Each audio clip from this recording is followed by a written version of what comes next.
Olha, eu costumo dizer que o nosso corpo está o tempo todo conversando com a gente, mas infelizmente muitas vezes a gente não escuta. E quando a gente escuta, às vezes é tarde demais. Então, hoje eu quero falar com você sobre prevenção. Sabe o que é pré-diabetes?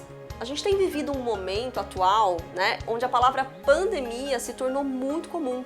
A gente tomou contato com isso, né? Ela se tornou uma palavra muito usual. Eu falo que o pré-diabetes, para cada um diabético, gente, tem um pré-diabético. Então também a gente tem uma situação de pandemia. O que é isso? É uma doença pulverizada, espalhada numa grande massa de pessoas. Ou seja, gente, é muito mais comum do que a gente pensa, né? Por isso que é importante você saber mais e prevenir, porque olha, pode mudar o jogo. Então vamos lá. O que é, afinal de contas, o pré-diabetes? Ele é um estágio intermediário entre o valor de açúcar no sangue considerado normal e aquele no qual você é diagnosticado pelo seu médico como diabético, ou seja, você está no meio aí, né, entre um e outro. Não está normal, ainda não está diabético, está aqui no meio do caminho. Eu costumo dizer para os meus pacientes que nesse estágio ele está num semáforo. Faz aí, ó, pensa num semáforo, né? Você está no farol amarelo. Você pode evoluir para o diabetes, e aí você vai para o sinal vermelho, e aí a gente vai ter que, inevitavelmente, tratar essa doença, ou você pode sair dessa zona de risco e ir para o farol verde. Por isso que eu falo que é decisivo aqui a sua escolha, a sua percepção do quanto você pode virar esse jogo. E o que é, Grazi, que determina isso? São os seus hábitos. Esse é um momento crucial para a gente poder transformar, sabe? Aquela escolha que você vem adiando há tempos, que você quer há tempos melhorar, agora é a hora. Porque olha, gente, muita gente no meu consultório, nesse momento a gente consegue voltar, regredir e normalizar esse açúcar no sangue. É muito mais comum do que você imagina, assim, o quanto de pacientes que eu não recebo todos os dias dizendo assim pra mim, mas Grazi, olha, nunca ninguém me disse que meu exame estava alterado. O médico nunca me falou que estava alterado. E eu falo assim, olha, eu gosto de trabalhar com a prevenção sempre que possível, porque quem não tem tempo para cuidar da saúde hoje vai ter que inevitavelmente ter tempo para cuidar da doença amanhã. Então, que bom se a gente pode trabalhar com a prevenção. Então agora entendido um pouquinho o que é essa situação de pré-diabetes, como é que eu faço, Grazi, esse diagnóstico? Através de um simples exame de sangue, um check-up. Você vai lá fazer seu exame de sangue, mede a glicemia, que é o açúcar no seu sangue, e aí, para você saber se tem um pré-diabetes, existe ali um valor de referência. Valores de referência entre 100 a 125, a gente já fala que começa aí um pré-diabetes. Você fez ali de 8 a 10 horas em jejum, já está indicando que tem uma alteração. Claro que não numa única medida, tá? Isso normalmente a gente faz, repete para ver se é isso mesmo. Tem um outro teste que meus pacientes costumam falar que é o teste do suquinho doce ou da curva glicêmica. Você toma uma alta dose de açúcar, você vai lá para o laboratório, colhe sangue 1, 2, até 3 vezes de 2 em 2 horas. Até 140, tudo bem. Passou disso, já tem alguma coisa indicando que algo não está indo bem. Pois é, olha, esses exames estão indicando pra gente que alguma intolerância no seu organismo já está acontecendo. E aqui eu gosto de falar de um exemplo da chave e da fechadura. Você tem uma chave que gira ali naquela fechadura, muito bem, obrigado, né? Você ainda tem a chave da porta, mas o que acontece agora no pré-diabetes? Ela está enroscando. Você tenta girar a chave, ela não vira mais com tanta facilidade. Trazendo isso para o nosso corpo, o que está acontecendo? Tá falhando, né? Tá precisando ali lubrificar, tá precisando de repente trocar essa chave, tá precisando de uma engrenagem a mais ali para que as coisas funcionem melhor, né? Então, ou seja, o corpo ele tá produzindo ainda insulina, só que esse hormônio, gente, ele já não funciona mais como ele deveria. Ele tá deixando o resto de açúcar escapar e ficar ali boiando, sobrando no meu sangue, ao invés de pegar esse combustível e colocar dentro da minha célula. Eu falo assim, ó, só para você entender, sangue, gente, não pode ficar melado, não pode ficar viscoso de açúcar, né? Senão como é que ele vai circular para os vasinhos assim bem fininhos? Pensa numa mangueira, tá passando ali um volume de água. Se de repente aumentar o volume daquela água, vai fazer pressão ali, não vai conseguir passar tão bem por esses vasos bem fininhos e aí a gente começa a ver as complicações, mas ali mais pra frente, por exemplo, no diabetes, tá? Um outro exame que a gente costuma usar chama-se hemoglobina glicada. Não precisa se preocupar, quem tem que saber disso é o médico, seu nutricionista, nutricionista, mas saiba que, olha, entre 5,7 a 6,4 é um percentual, isso é o limite, não pode estar mais do que isso, você também pode indicar um pré-diabetes. Outra coisa que eu costumo dizer, olha, presta atenção como é que anda o seu triglicérides, porque quando ele também está muito alto, eu falo para meus pacientes assim, antes de fazer qualquer pergunta, eu olho o triglicérides e falo, tá consumindo muito doce, muita massa, muito refrigerante, aqui ó, entre nós, ele fala, tô, como dizendo assim, como é que você sabe? Triglicérides alto, quando ele tá aumentado, significa também que alguma coisa aí nesse consumo não tá funcionando tão bem. Grazi, mas por que é que você tá me contando tudo isso? Porque eu falo que quem tem conhecimento tem poder. Se você souber um pouquinho disso, quando você for ao seu médico, você tá um pouco mais alerta para você se prevenir. E aí as suas chances e risco de desenvolver o diabetes em si reduz drasticamente. Principalmente se você já tem casos na família, parentes próximos, por exemplo. Mas olha, eu digo, não utiliza isso como justificativa, porque não é porque o pai e a mãe são que você obrigatoriamente também vai ter que ser diabético ou pré-diabético, tá bom? Depende muito dos seus hábitos, das suas escolhas. E olha, é silencioso na maior parte dos casos, então você vai deixando, e pá! Diabetes.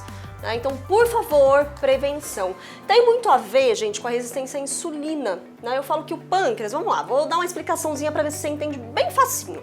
Pâncreas é uma glândula que a gente tem aqui, um órgão, que ele começa a trabalhar muito mais do que ele deveria para dar conta do recado do que a gente tem comido de excesso de açúcar, liberando insulina demais.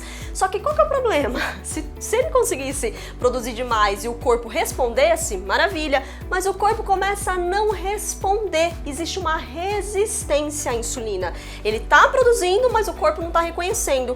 E essa resistência acontece principalmente quando a gente está acima do peso, principalmente aquela concentração de gordura aonde? Barriguinha, abdominal, pochete. Então, eu falo que se a gente consegue uma redução de mais ou menos 1 kg de peso, a gente consegue diminuir em 16% e até 16% o risco de você desenvolver, por exemplo, diabetes. Então, olha como é importante a questão da eliminação de peso, e eu falo que não é só uma questão de aparência, não é só uma questão de estética, que isso também é muito bem-vindo, obrigado, mas é uma questão também de saúde. Nutre, pelo amor de Deus! Então, assim, o que eu vou fazer? Parece clichê eu falar isso, mas olha, fique mais atento ao que você coloca na sua boca, o que você tá comendo, pelo amor de Deus. Olha, evita também se estressar demais, porque cortisol, quanto menos cortisol, mais estabilizado fica esse açúcar no sangue.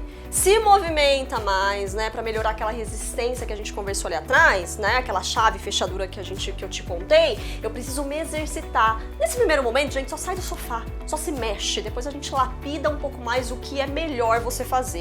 Eu sei e imagino que é muito frustrante você saber o que precisa ser feito e não conseguir, Dá uma sensação de culpa. No consultório, eu percebo que a maioria das pessoas não sabe o que fazer. Elas até acham que sabe, mas eu falo que já usaram tantas estratégias erradas até aqui que elas desistiram, tão repetidas vezes estratégias erradas que elas acham que só dá errado com elas. Então, por exemplo, olha, tá acostumado a tomar refrigerante, aí você fala assim, mas Grazi, eu tomo diet, não interessa, não tem açúcar, gente, mas inflama o seu corpo.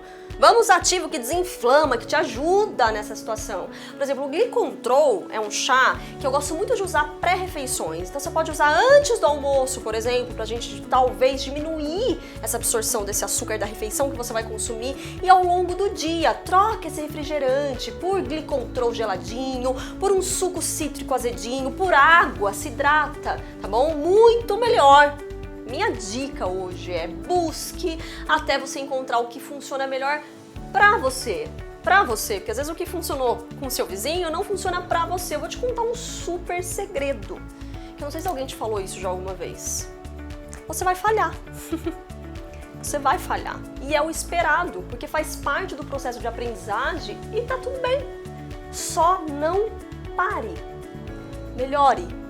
Continue, um passo de cada vez, um passo todo dia, mas não desista de você. Outra coisa que eu vou te contar que é muito decisiva, Você já deve ter ouvido falar sobre intolerância à lactose, Que é aquela situação onde a pessoa não pode consumir, por exemplo, leite e derivados porque ela passa mal.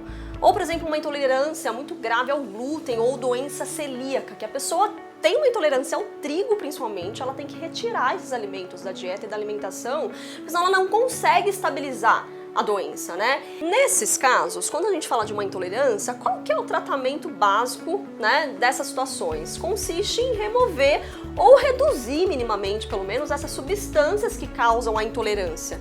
Gente, agora me responde. Por que então seria diferente no pré-diabetes? Qual é o tratamento para uma situação cuja característica definidora dessa situação é o acúmulo de glicose, de açúcar no sangue? Qual é, gente? Qual é a situação? Então, assim, se na intolerância à lactose eu tenho que reduzir ou tirar a lactose, por que no pré-diabetes eu não tenho que reduzir ou até retirar açúcar da dieta, açúcar doce e salgado? Não é só aquele açúcar que você adiciona na comida, não. É o açúcar salgado também. Como assim, Grazi? Pão, macarrão, farinha, cervejinha, tudo isso também não pode estar em grande quantidade na alimentação, só que é o que a gente mais consome.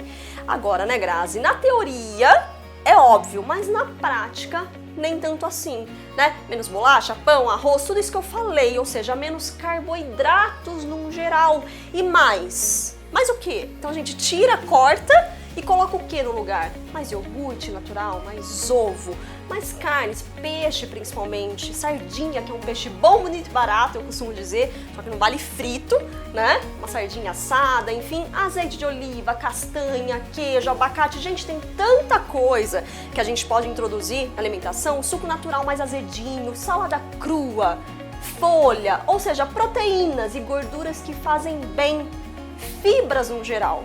Ah, Grazi, mas o que é que eu vou comer no café da manhã se eu tirar o meu pãozinho?